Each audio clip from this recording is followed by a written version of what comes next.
सोचिए, आप एक शांत से कमरे में बैठे हैं, सामने बंद लैपटॉप, और मन में एक सवाल घूम रहा है। क्या मैं वाकई कुछ बड़ा कर सकता हूं? कुछ ऐसा जो पहले किसी ने न किया हो? यही सवाल इस कहानी की शुरुआत बनता है। कहानी एक ऐसे नजरिए से शुरू होती है जो आम लोगों से अलग है। एक ऐसा नजरिया जो कहता है कि दुनिया में सबसे बड़ा काम नकल करना नहीं, बल्कि नया बनाना है। पुरानी चीज को थोड़ा बहुत बेहतर बना देना, उसे 1 से n ले जाना होता है। लेकिन अगर आप कुछ ऐसा बनाएं जो पहले कभी था ही नहीं, तो आप 0 से 1 पहुंच जाते हैं। और यही असली क्रिएशन है। अब कहानी में आते हैं एक शांत, गहरी सोच वाले इंसान, पीटर थील। वो मानो दुनिया को दूसरे एंगल से देखते हों। लोग ट्रेन देखते हैं, वो खाली स्पेस देखते हैं। लोग रेस देखते हैं, वो सोचते हैं, ये रेस जरूरी भी है या नहीं? उनकी जिंदगी की कहानी भी साधारण नहीं थी। कॉलेज के दिनों में वो अक्सर सोचते रहते, भविष्य कैसा होगा? क्या हम पहले से तय रास्तों पर चलते रहेंगे या कुछ बिल्कुल नया गढ़ेंगे? उन्हें शतरंज बहुत पसंद था। शतरंज में जैसे अगली कई चालों का सोचना पड़ता है, वैसे ही वो बिजनेस और लाइफ को भी एक लंबे खेल की तरह देखते थे। धीरे धीरे कहानी स्टार्टअप्स की दुनिया में मुड़ती है, जहां कुछ लोग सपनों के पीछे दौड़ते हैं और कुछ बस शोर मचाते हैं। और पीटर इस भीड़ में एक सवाल उठाते हैं, क्या हर स्टार्टअप को यूनिक होना चाहिए?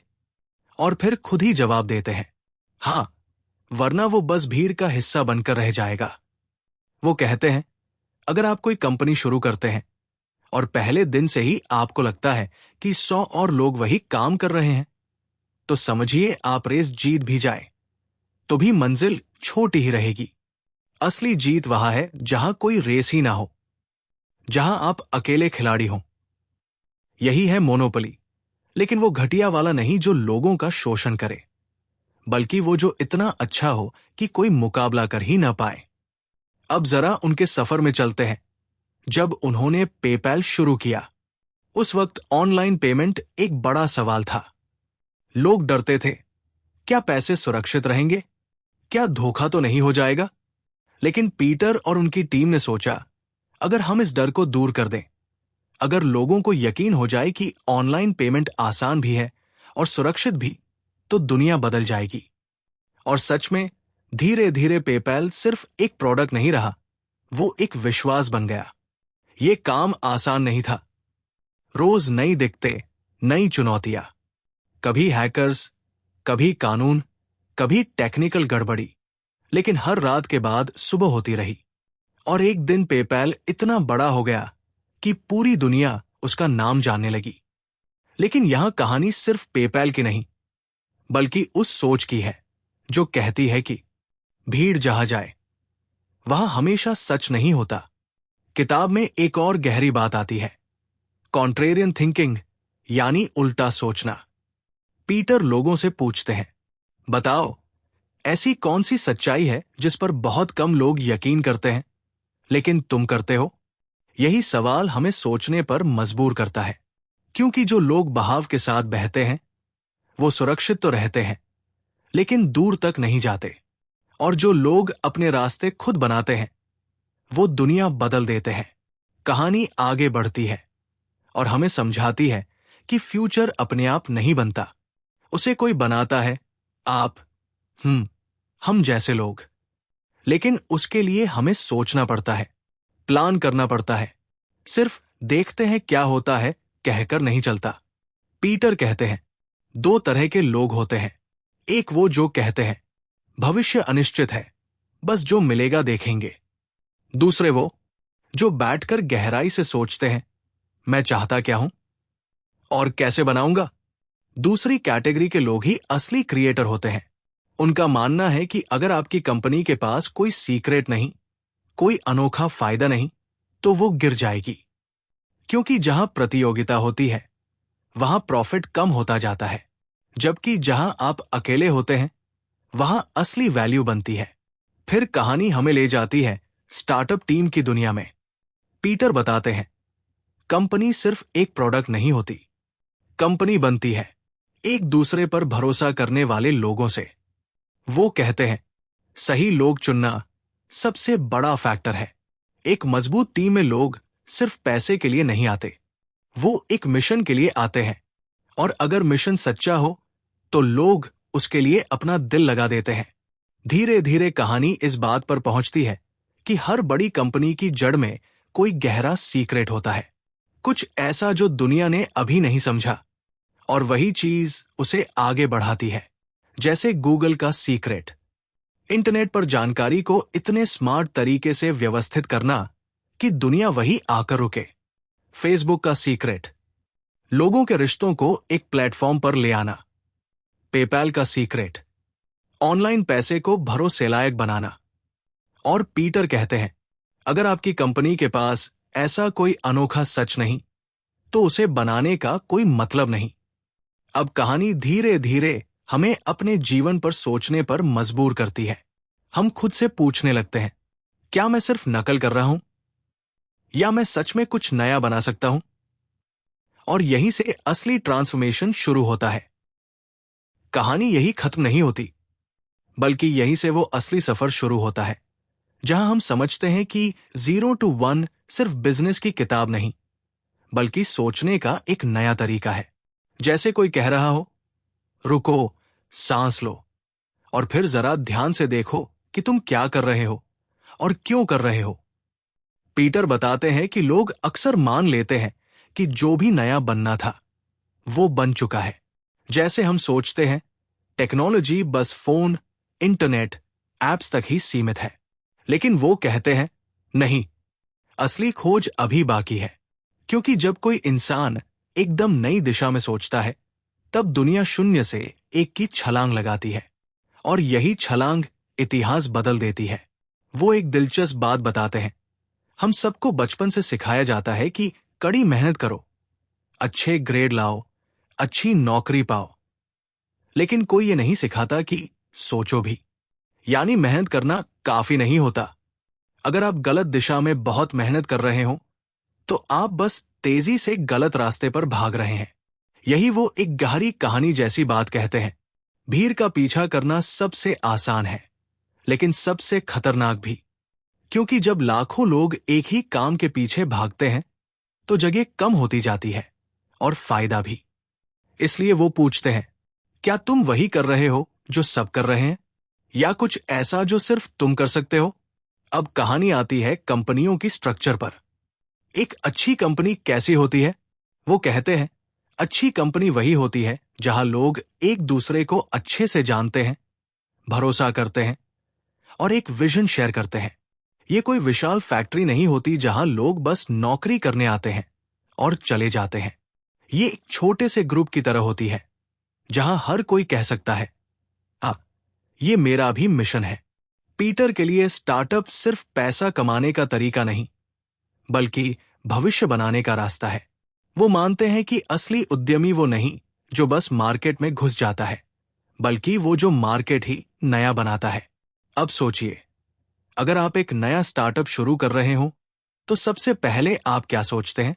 ज्यादातर लोग कहते हैं मार्केट कितना बड़ा है, कितने लोग पहले से ये कर रहे हैं।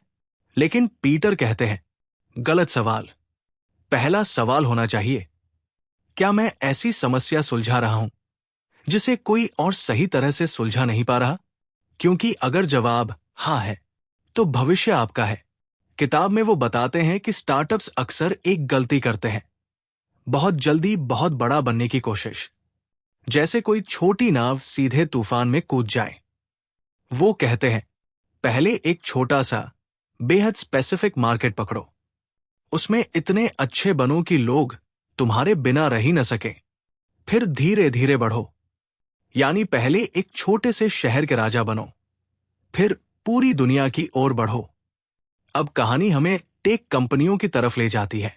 वो बताते हैं कि बड़ी टेक कंपनियां जैसे गूगल या फेसबुक सिर्फ लकी नहीं थी, उन्होंने लंबा सोचा, कई साल आगे का भविष्य देखा और अपनी कंपनी को उसी हिसाब से बनाया जैसे गूगल ने शुरू से समझ लिया था। इंटरनेट की असली ताकत डेटा को स्मार्ट तरीके से व्यवस्थित करने में है, और उन्होंने वही किया। इतना अच्छा कि कोई टक्कर नहीं दे पाया।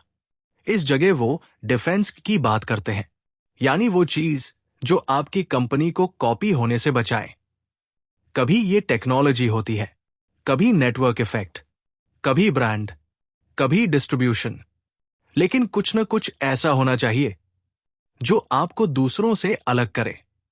और अगर ऐसा नहीं, तो कंपनी बस थोड़े समय की मेहमान है। फिर बात आती है फाउंडर्स के बारे में। पीटर कहते हैं, फाउंडर अक्सर थोड़ा अजीब होते हैं। उनकी सोच अलग होती है, कभी शांत, कभी हटकर, लेकिन यही फर्क उन्हें खास बनाता है। कई लोग उन्हें पागल समझते हैं, लेकिन सच में वही लोग दुनिया बदलते हैं। वो एक सटल बात कहते हैं, सही होना जरूरी है, लेकिन जल्दी सही होना और भी जरूरी है। यानी जब दुनिया अभी सोच भी नहीं रही, उस समय आप देख लें कि भविष्य किस तरफ जाने वाला है। यही असली गेम है। अब कहानी थोड़ा व्यक्तिगत हो जाती है, जैसे आप अपने जीवन को देख रहे हो। आप सोचते हैं, मैं क्या बना रहा हूं? क्या मैं भी किसी बड़ी रेस का बस एक छोटा सा हिस्सा हूं? या मैं अपनी खुद की दुनिया गढ़ सकता हूं? यही किताब आपको धीरे से धक्का देती है कि डरना मत, नया सोचो, भले ही लोग हंसें, सवाल करें, शक करें। हर बड़ी चीज की शुरुआत पहले छोटे और अकेले कदम से ही होती है। और फिर कहानी हमें याद दिलाती है, भविष्य कोई लॉटरी नहीं है, ये प्लानिंग का नतीजा है। वो कहते हैं, लक पर भरोसा करना आसान है, लेकिन प्लान बनाना समझदारी है। जितनी गहराई से आप सोचेंगे, उतना ही भविष्य आपके कंट्रोल में आएगा। किताब का ये हिस्सा जैसे शांति से बैठकर समझाता है कि दुनिया अभी भी भरी हुई है ऐसे सीक्रेट से जिन्हें खोजा जाना है, और इन्हें वही लोग पाएंगे जो सवाल पूछने की हिम्मत करेंगे। अब जरा सोचिए कि आप किसी शांत शाम को टहल रहे हैं। हवा हल्की है, आसमान ढलते सूरज से रंगा है, और दिमाग में सिर्फ एक सवाल घूम रहा है, मैं अपने जीवन के साथ क्या नया कर रहा हूं? यही सवाल 0 to 1 का दिल है, और यहीं से कहानी हमें और आगे खींच ले जाती है। पीटर बताते हैं कि दुनिया में दो तरह की प्रगति होती है। एक वो जहां हम पहले से मौजूद चीज को बेहतर बनाते हैं, ये हॉरिजॉन्टल प्रोग्रेस है, जैसे घोड़े की जगह कार, कार की जगह तेज कार, फिर और तेज कार। लेकिन दूसरी तरह की प्रगति है वर्टिकल प्रोग्रेस, जहां हम एकदम नया बनाते हैं, जैसे घोड़े से सीधा हवाई जहाज तक पहुंचना। वो कहते हैं, दुनिया को आगे बढ़ाने के लिए सिर्फ सुधार काफी नहीं, इनोवेशन चाहिए। और इनोवेशन भी ऐसा जो किसी ने पहले सोचा तक ना हो। यहीं पर वो फिर पेपैल के दिनों की याद करते हैं, जब उन्होंने और उनकी टीम ने सोचा, अगर पैसे ईमेल जितने आसान हो जाए, भेजना पाना बच्चों का खेल बन जाए, तो कैसा होगा? लोग हंसे भी, कुछ ने शक भी किया, लेकिन धीरे धीरे दुनिया बदलती गई, और उन्होंने महसूस किया, अगर आप किसी असली समस्या को सुलझाते हैं, तो लोग आपको नजरअंदाज नहीं कर सकते। कहानी अब हमें एक और गहरे विचार की ओर ले जाती है, सीक्रेट्स। पीटर कहते हैं, हर बड़ी कंपनी के पास एक सीक्रेट होता है, कुछ ऐसा जो दुनिया को नहीं दिखता, लेकिन फाउंडर को साफ दिखता है। जैसे लोगों को तेज सर्च चाहिए था, इसलिए गूगल आया। लोगों को कनेक्शन चाहिए था, इसलिए फेसबुक आया। लोगों को सुरक्षित पेमेंट चाहिए था, इसलिए पेपैल आया। वो पूछते हैं, क्या तुम्हारे पास भी कोई ऐसा सीक्रेट है जिसे तुम देखते हो लेकिन दुनिया नहीं? और शायद हम रुक कर सोचते हैं, कहीं वो सीक्रेट हमारे अंदर ही तो नहीं छुपा? यही किताब हमें ये एहसास दिलाती है कि सच्चे सीक्रेट्स अक्सर वहां मिलते हैं जहां बाकी लोग देखना ही नहीं चाहते। अब कहानी बिजनेस की कठोर सच्चाइयों की ओर मुड़ती है। पीटर बताते हैं कि हर कंपनी को अपने लिए एक मोट, एक खाई बनानी होती है जो उसे कॉपी होने से बचाए।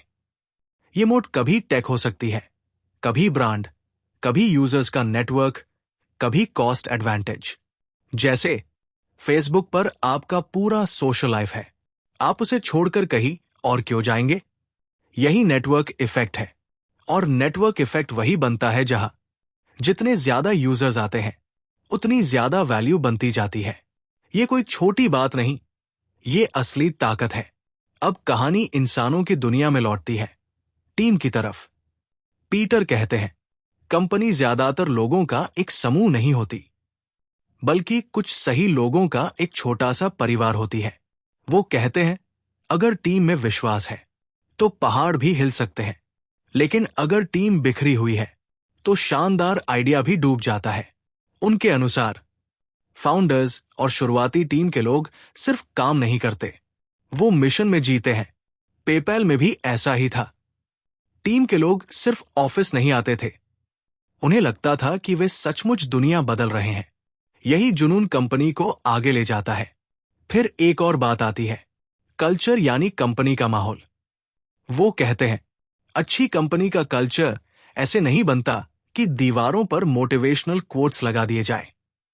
अच्छा कल्चर बनता है जब लोग अपने काम को मीनिंगफुल समझते हैं, जब हर किसी को पता हो मैं क्यों यहां हूं।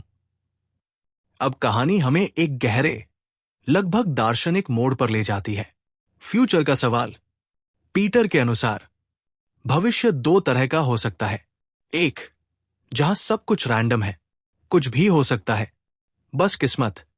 दूसरा, जहां भविष्य प्लान के साथ बनता है, जहां लोग सोचे समझे डिसीजंस लेते हैं और भविष्य उसी दिशा में बनता जाता है। वो साफ कहते हैं, अगर तुमने अपने फ्यूचर का रोड मैप नहीं बनाया तो कोई और तुम्हारा फ्यूचर तय कर देगा। और ये बात दिल को छू जाती है। अब हम एंटरप्रेन्योरशिप के एक और सच के पास आते हैं, कंपटीशन बनाम मोनोपोली। हम बचपन से सुनते आए हैं, कंपटीशन अच्छी होती है, लेकिन पीटर कहते हैं, कंपटीशन अक्सर एनर्जी खा जाती है। आप दूसरों से लड़ते रह जाते हैं और खुद कुछ नया नहीं बना पाते। जबकि मोनोपोली, जहां आप एकदम अलग हो, वहां असली वैल्यू बनती है। मोनोपोली मतलब अनफेयर होना नहीं, बल्कि इतना अच्छा होना कि कोई टक्कर ही न दे पाए। और ये तभी होगा जब आप कुछ ऐसा बनाएं जो बाकी कोई बना ही न सके। अब सोचिए, क्या आप किसी भीड़ भाड़ वाली जगह पसंद करते हैं, जैसे बाजार, जहां हर दुकान वही बेच रही है? वहां प्रॉफिट कितना होगा? बहुत कम। लेकिन अगर किसी छोटे शहर में सिर्फ एक बेकरी हो और वो सचमुच शानदार हो, तो लोग बार बार वही आएंगे। यही कॉन्सेप्ट बिजनेस में भी है। अब कहानी हमें स्टार्टअप वैल्यूएशन और ग्रोथ पर ले जाती है। पीटर बताते हैं, अच्छी कंपनी वो नहीं जो आज बहुत पैसा कमाती हो, बल्कि वो है जो भविष्य में बहुत बड़ी वैल्यू बना सके। यानी इन्वेस्टर ये नहीं देखता कि आज क्या है, वो देखता है 10 से 20 साल बाद क्या हो सकता है। और जो कंपनी लंबे समय तक टिक सके, वही असली सक्सेसफुल कंपनी होती है। वो कहते हैं, अगर कंपनी शुरू से ही प्रॉफिट के लिए हड़बड़ी करे तो वो छोटा सोचने लगती है, जबकि बड़ी सोच भविष्य पर फोकस करती है। अब कहानी हमारे भीतर झांकती है। हम खुद से पूछते हैं, क्या मैं भी बस आज के लिए जी रहा हूं, या मैं भविष्य बना रहा हूं? और यही किताब हमें सिखाती है, स्लो, काम, डेलिबरेट थिंकिंग। ये किताब शोर नहीं, बल्कि शांति में समझ आने वाली आवाज है, जैसे कोई बड़े प्यार से कह रहा हो, सोचो, थोड़ा गहराई से सोचो, तुम क्या नया बना सकते हो। और यही 0 to 1 का सार है, कुछ ऐसा बनाना जो पहले कभी था ही नहीं। अब कल्पना कीजिए, आप किसी छोटी सी कैफे में बैठे हैं, सामने कॉफी का प्याला और दिमाग में बस एक बात, मैं कुछ बड़ा करना चाहता हूं, लेकिन कहां से शुरू करूं? यही वो जगह है जहां 0 to 1 हमें जवाब देती है, धीरे धीरे लेकिन गहराई से। पीटर बताते हैं कि हर बड़ा काम अकेले नहीं होता, पर हर बड़ा काम एक इंसान की सोच से जरूर शुरू होता है। यानी पहले दिमाग बदलता है, फिर दुनिया। अब यहां बात आती है लीडरशिप की। वो कहते हैं, एक असली लीडर सामने से आदेश देने वाला बॉस नहीं होता। वो तो वो होता है जो अपनी टीम को एक सपना देकर साथ ले चलता है, एक ऐसा सपना जिसमें हर कोई खुद को शामिल महसूस करे। पेपैल की शुरुआती टीम में भी ऐसा ही था।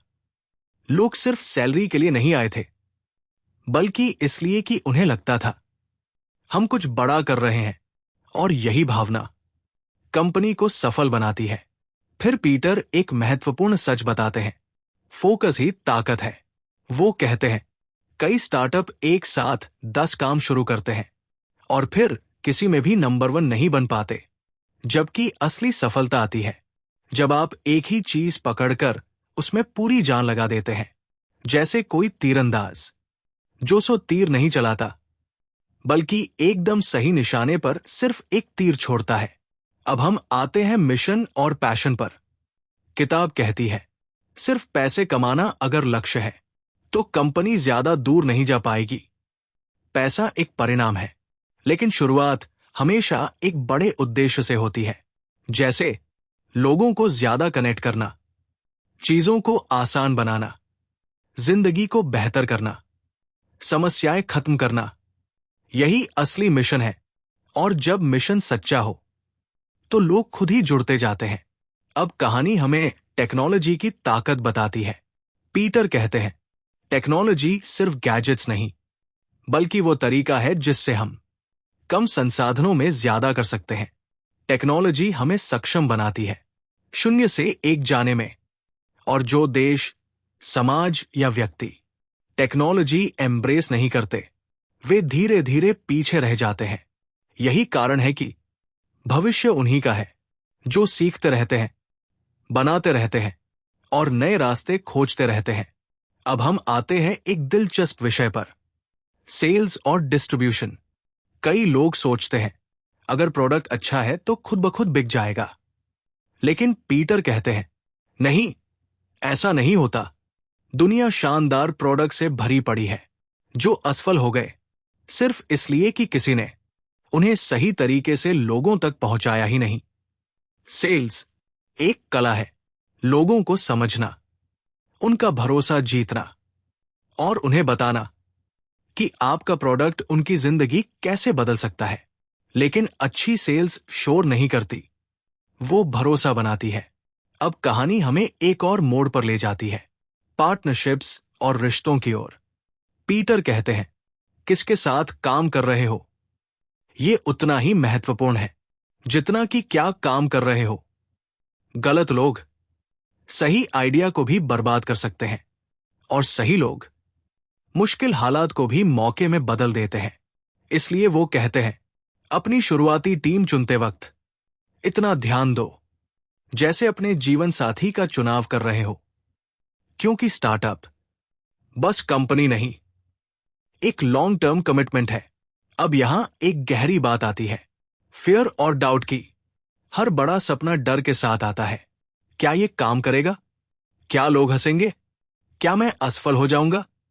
पीटर साफ कहते हैं असफलता का डर औसत बनने से ज्यादा खतरनाक नहीं है। और ये बात दिल को छू जाती है, क्योंकि सच ये है हम सबके पास एक मौका है कुछ ऐसा बनाने का जो सिर्फ हमारे होने से अस्तित्व में आए। अब कहानी फिर से लौटती है फ्यूचर के कंट्रोल पर। वो कहते हैं लोग अक्सर कहते हैं देखेंगे क्या होता है, लेकिन भविष्य अपने आप नहीं बनता, वो उन लोगों द्वारा बनाया जाता है जो उसे बनाने की ठान लेते हैं।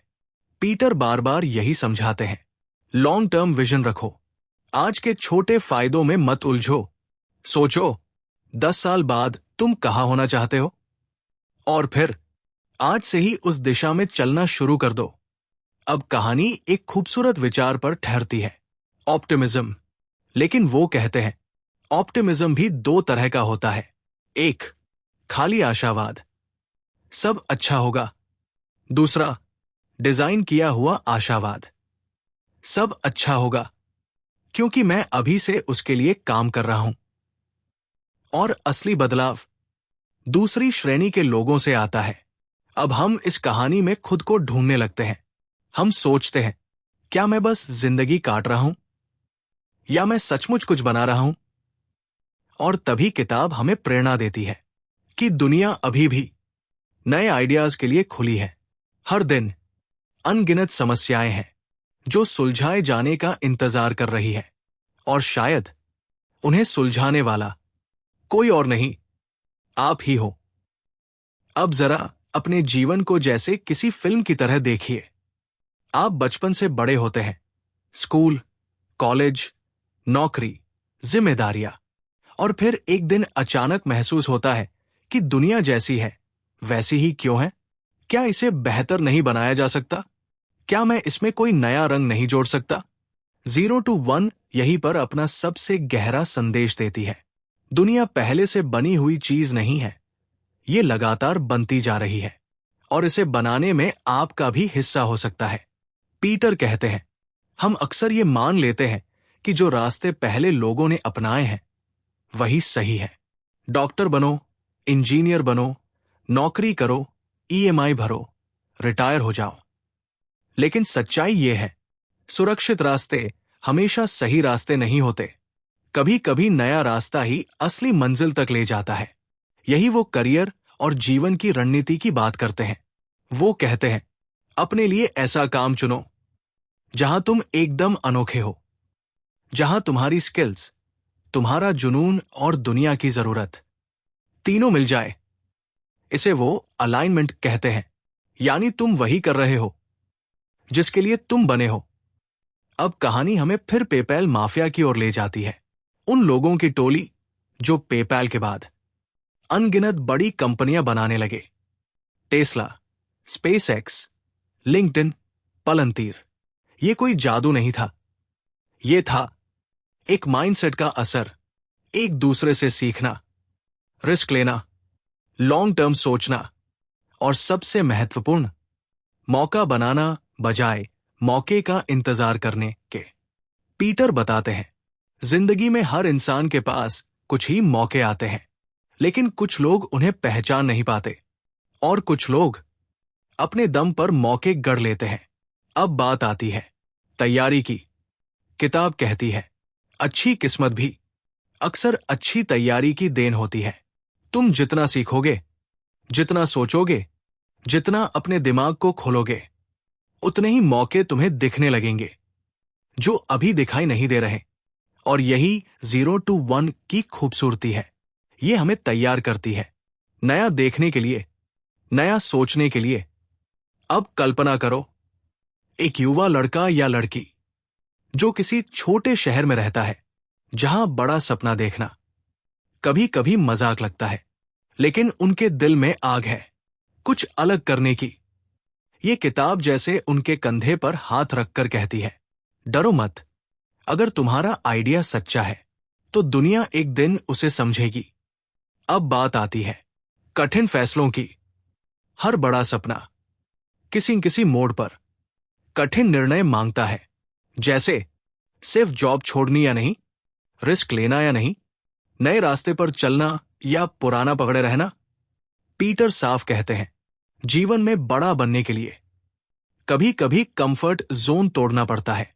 ये आसान नहीं, डर लगता है, लेकिन डर के उस पार ही वो दुनिया है जहां इनोवेशन जन्म लेती है। अब कहानी हमें धैर्य की ओर ले जाती है। वो बताते हैं, बड़ी कंपनियां 1-2 साल में नहीं बनती, उनके पीछे लंबा संघर्ष, बार बार की असफलता और न हार मानने वाला दिल होता है। पेपैल भी शुरुआत में संघर्ष से भरा था। हैकर्स, लीगल फाइट्स, लॉसेस, सब कुछ झेलना पड़ा, लेकिन विजन कभी नहीं टूटा। और यही सीख है, अगर आपका विजन साफ है तो रास्ते खुद बनते जाते हैं। अब सोचिए, आज का आपका दिन क्या सिर्फ बीत रहा है या वो किसी बड़े भविष्य की तैयारी है? यही सवाल किताब बार बार पूछती है। फिर आता है लोगों का विश्वास। पीटर कहते हैं, किसी भी कंपनी की असली ताकत उसकी टीम और यूजर्स के बीच बना ट्रस्ट होता है। अगर लोग आप पर भरोसा करते हैं तो आप दुनिया बदल सकते हैं। और भरोसा सिर्फ बातें करने से नहीं, कंसिस्टेंसी से बनता है। अब आखिर में किताब हमें एक सादा सा लेकिन शक्तिशाली संदेश देती है। भविष्य उन्हीं का होता है जो उसे बनाने की हिम्मत रखते हैं। भीड़ में खो जाना आसान है, लेकिन अलग दिखने के लिए हिम्मत चाहिए, और ये हिम्मत हर इंसान के भीतर होती है, बस उसे जगाने की जरूरत होती है। शायद आपका 0 to 1 किसी स्टार्टअप से शुरू न हो। शायद वह एक किताब, एक वीडियो, एक स्क्रिप्ट, एक आइडिया या किसी की मदद से शुरू हो। लेकिन जब भी आप कुछ ऐसा करते हैं जो पहले कभी नहीं हुआ, आप दुनिया को 0 से 1 की ओर बढ़ा रहे होते हैं। और यही इस पूरी किताब का सार है।